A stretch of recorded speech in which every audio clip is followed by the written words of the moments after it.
اعوذ باللہ من الشیطان الرجیم بسم اللہ الرحمن الرحیم السلام علیکم ورحمۃ اللہ وبرکاتہ۔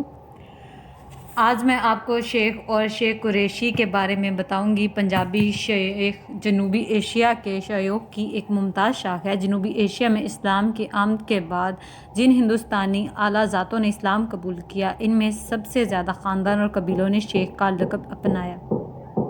شیخ ایک عربی لفظ ہے جس کے معنی قبیلہ کے بزرگ، معزز اور قابل احترام بوڑھے آدمی یا عالم کے ہوتے ہیں۔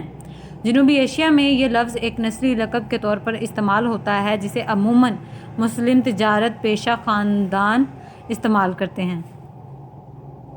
ایشیا میں مسلم حکمرانی کے آغاز 713 سے مسلمان اساتذہ اور صوفیائے عالم اسلام کے مختلف علاقوں سے سفر کر کے جنوبی ایشیا میں آ کر آباد ہو گئے۔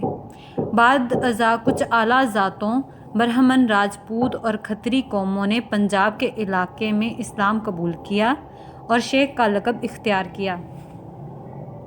ایسے افراد پنجابی شیخ کہلاتے ہیں۔ ان پنجابی شیوخ میں بیشتر افراد شہری ہیں۔ ان کے اصل پیشے کاروبار، تجارت اور عوامی خدمت ہیں۔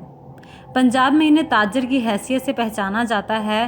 12ویں صدی کے اول میں بہت سے راجپوت خاندان مسلمان ہوئے تھے جنہیں اعزازی طور پر مسلم حکمرانوں یا پیروں نے شیخ کا لقب دیا تھا۔ راجپوتوں نے ہی سب سے پہلے اسلام قبول کیا تھا۔ سن 1947 میں تقسیم ہند سے قبل کھتری، راجپوت، برہمن وغیرہ کے بہت سے خاندان مسلمان ہو گئے تھے۔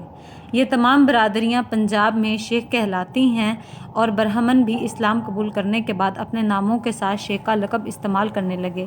اس بارے میں آپ کو مزید بتاتی ہوں۔ 23 ہجری میں اور پھر 38 ہجری میں جب قریشی صحابہ اکرام رضوان اللہ اجمعین کی اولاد برِ صغیر پاک ہند آئی تو عرب کے باشندے ہونے کی وجہ سے واضح طور پر ہر عربی کو شیخ کہہ کر پکارا جاتا تھا۔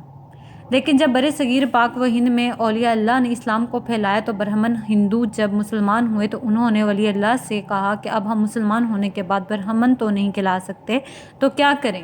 پھر اولیاء اللہ نے ان سے کہا کہ آج کے بعد ہم آپ کو اپنی نسبت دے دیتے ہیں۔ آج کے بعد آپ شیخ ہو گئے۔ لہٰذا جس طرح آج قادری، مجددی، سرحدی نسبتی نام ہیں، اسی طرح شیخ نو مسلم کو نسبتی نام دے دیا، جو کہ شیخ قریشی بزرگ اولیاء اللہ نے ان کو شیخ نام دیا ہے۔ لہٰذا شیخ صرف ایک لقب ہے، جس طرح ہر قریشی عرب النسل کو شیخ کہہ کر پکارا جاتا تھا اور آج بھی ان کو شیخ قریشی ہی پکارا جاتا ہے، اور پھر قریشی کو سید، شاہ یا کسی اور مختلف عزت دینے والے ناموں سے بھی پکارا جاتا ہے۔ یہی وجہ ہے کہ پاکستان میں شیخ قریشی بہت بڑی تعداد میں موجود ہیں اور ان میں کوئی گوت سسٹم نہ ہے، کیونکہ گوت سسٹم مقامی برادریوں کا ہوتا تھا، جیسا کہ ہندو برادریوں میں ہے، کیونکہ وہ مقامی طور پر ہندوستان کی ہی تھیں، جبکہ قریشی عرب سے آئے تھے، اس لیے شیخ قریشی کی کوئی گوت نہ ہے۔